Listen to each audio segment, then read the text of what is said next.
So the other day I did a video on top prospects for the 2021 season, and it got me thinking about all the prospects that we've hyped over the years that never really did much or got to the major leagues and kind of disappointed. So I put it out there on Twitter and on the community section of YouTube. Who were the prospects that disappointed you guys? And so I wanted to go through some of the responses.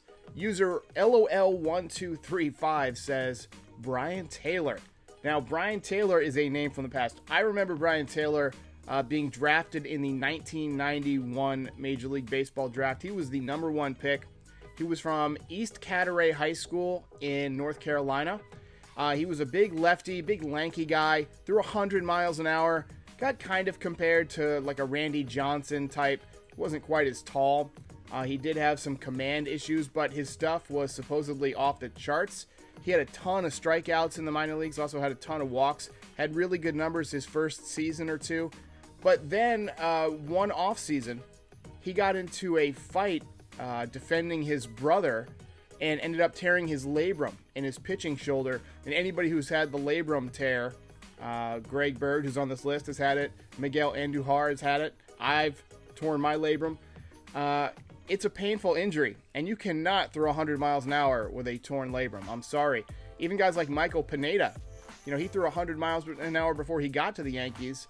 And again, this is 15 years, 18 years, something like that after Brian Taylor got hurt. And he had the state-of-the-art surgery, and even he wasn't the same after he came back. So that shoulder is tough. But Brian Taylor was definitely a disappointing pick. He would have probably been a star. But then, after the injury, he just never could get it together. He had no command, he lost velocity, and he just kind of bounced around in the Yankee system, and I think he went to the Mariners for a while. Ultimately, he got released, and last I heard, he was working as a UPS handler in Raleigh. By the way, Brian Taylor just turned 49 years old. Where does the time go? Rob Refsnyder. This comes via Stephen Jones on Twitter. Yeah, Rob Refsnyder was a guy who I think the fans were more excited about than the Yankees were excited about. He was a 5th-round pick from the Yankees out of the University of Arizona, which is, I believe, where they took Austin Wells from. So the Yankees do like their Arizona Sun Devils. But Refsnyder was a guy who was kind of a contact hitter. He was a guy who I always thought could be, a decent, like a 280, 300 type hitter. But he never really had much power, and he was never really great defensively. He came up as a second baseman through the system. He hit a lot in the minor leagues. When he got to the major leagues, the Yankees moved him over to first base some. They put him in the outfield some. The fans were demanding that he would play. They put him in the lineup against Boston, and he hits a home run over the monster, and fans just went crazy. And they ripped the Yankees for not giving him a chance sooner, but eventually, Refsnyder came down to earth. Just taking a quick look at his stats career-wise, with the Yankees in 2015, he hit .302 with 2 home runs in 46 plate appearances, but the following year, .250 with no home runs. He spent a lot of time in AAA. The next year, he was with the Yankees and the Blue Jays. He actually spent this past season with the Texas Rangers. So Rob Refsnyder still out there, still hoping for that big season. User 899998. What is with that username? Are you a Borg? Says Greg Bird, Tyler Austin, and Chance Adams. So let's hit those 3 in a row, starting with Greg Bird. Greg Bird was a guy who, when he first came up, his swing was incredible. He had great exit velo, mid-90s. Then, I think it was on a play in the minor leagues, actually, before he got called up. He had hurt his shoulder, and then after the season, after his rookie season, he has labrum surgery. And when he comes back, his swing was never the same. He just couldn't catch up to a fastball. He did do, some damage during the 2017 playoffs. He had that big home run versus the Indians. He had multiple home runs versus the Astros in that American League Championship Series. You could have made a case for Greg Bird as the American League Championship Series MVP if the Yankees had won that series. But he just never could get it together after that. His shoulder was never right. And then he started having ankle issues. And eventually the Yankees just got rid of him. And now I think he's actually caught on with Philadelphia. I believe he was injured again last year with Texas and got released. And so maybe him teaming up with Joe Girardi, whom he played for, during that 2017 run, will give him, a little bit of comfort, a little bit of, just a chance to get healthy, while knowing that the manager understands that when you are healthy, you'll, be a decent player. And so he could focus a little bit more on getting back into the Greg Bird that he showed he could be, without the pressure of having to try and impress a new manager. So I wish Greg Bird all the best. I really like his swing. It's just a shame he just couldn't catch up to a fastball anymore. As for your next two, Tyler Austin and Chance Adams. So Tyler Austin's still playing in Korea, and he's actually wrecking shop in Korea. Who could forget Tyler Austin hitting that home run right before Aaron Judge hit his first career home run? They were the first ever rookies to go back-to-back with their first major league at-bats hitting home runs. That was absolutely unbelievable. Chance Adams was never a guy who was really a big prospect, in my opinion. I know he got some big-time comparisons, but his stuff was just never that great. And so I just never thought he was going to be much, and yeah, he kind of flamed out. User Kevin D. Mendez says Phil Hughes, and Phil Hughes just retired.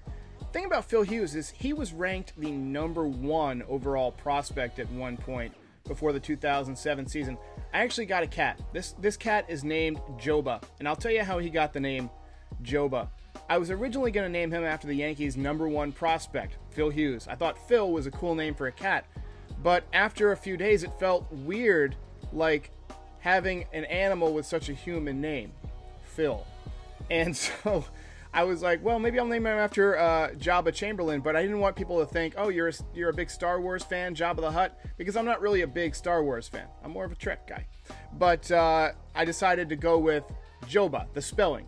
So that's how Joba got his name, and so that's how I'll always think of Jabba Chamberlain and Phil Hughes in that context. But Phil Hughes had some nice seasons with the Yankees. Ultimately, he gave up too many home runs. He went over to Minnesota and had some success, and he just retired, I think, yesterday, maybe the day before yesterday. And Jabba Chamberlain, the Yankees screwed him up. He was filthy. He had 100-mile-an-hour stuff, great slider, and the Yankees couldn't decide whether or not they wanted him to be a relief pitcher or a starting pitcher. And I truly believe that screwed up Jabba Chamberlain. If you left him as a starter and just let him be Jabba, I think he would have been a great pitcher. I really do. He also, he struggled a little bit with keeping his weight under control and things like that. So, he wasn't, but look, he wasn't a disappointment to me, but he definitely didn't fulfill his potential.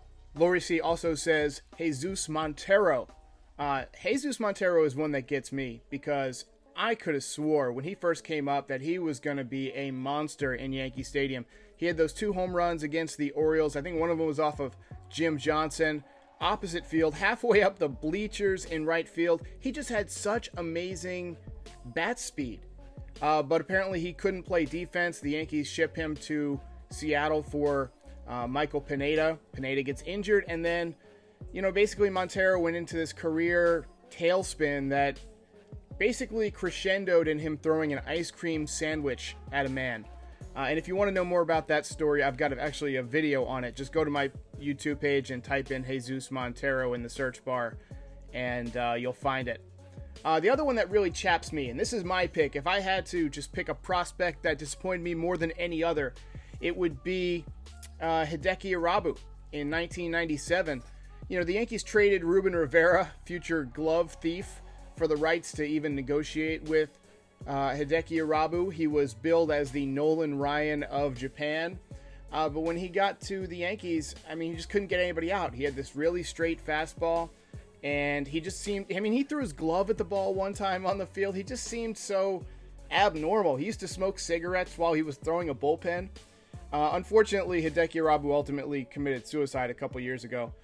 So the man apparently had some demons, but, he just had, such good stuff. He had a great splitter. He had, a mid-90s fastball. He just didn't seem to care.